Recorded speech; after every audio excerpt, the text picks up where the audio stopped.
നവകേരള സദസ്സിന്റെ പേരിൽ മന്ത്രി PA മുഹമ്മദ് റിയാസും സ്റ്റാഫും കരാറുകാരെ ഭീഷണിപ്പെടുത്തി പണം വാങ്ങിയെന്ന ഗുരുതര ആരോപണവുമായി PV അൻവർ.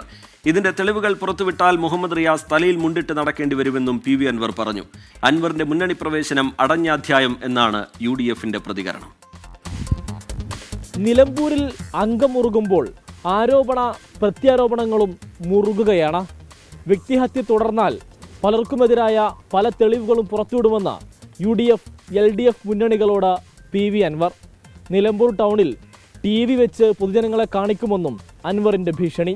ഈ പറയുന്ന VD സതീശനായാലും ഇതിൻ്റെ പിന്നിൽ പ്രവർത്തിക്കുന്ന മുഹമ്മദ് റിയാസ് ആയാലും ആര്യാടൻ ഷൗക്കത്തായാലും തലയിൽ മുണ്ടിട്ട് നിലമ്പൂരിൽ നിന്ന് ഓടി ഒളിക്കേണ്ട ഗതികളിലേക്ക് പോകും. ഞാനത് ഒരു വാണിംഗ് ആയിട്ട് തന്നെ പറയാണ്. ഇതിൻ്റെ പിന്നിൽ കംപ്ലീറ്റ് പ്രവർത്തിക്കുന്ന വ്യക്തിഹത്യ നടത്തുന്നത് മുഹമ്മദ് റിയാസിൻ്റെയും ആര്യാടൻ ഷൗക്കത്തിൻ്റെയും നേതൃത്വത്തിലാണ്. ഗുരുതര ആരോപണം മന്ത്രി PA മുഹമ്മദ് റിയാസിനെതിരെയാണ്. നവകേരള സദസ്സിന്റെ പേരിൽ കരാറുകാരിൽ നിന്ന് നിർബന്ധിച്ച് പണം പിരിച്ചെന്ന PV അൻവർ. ഇതിന്റെ തെളിവുകൾ ഓഡിയോ വീഡിയോ കയ്യിലുണ്ടെന്നും അൻവറിന്റെ മുന്നറിയിപ്പ്.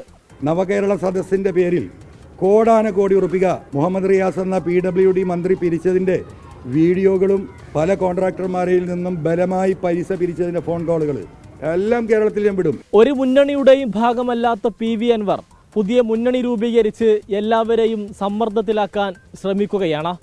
തൻ്റെ രാഷ്ട്രീയ ഭാവി തന്നെ തുലാസിലായ സാഹചര്യത്തിൽ അൻവർ ഏതറ്റം വരെയും പോകുമെന്നുറപ്പ്.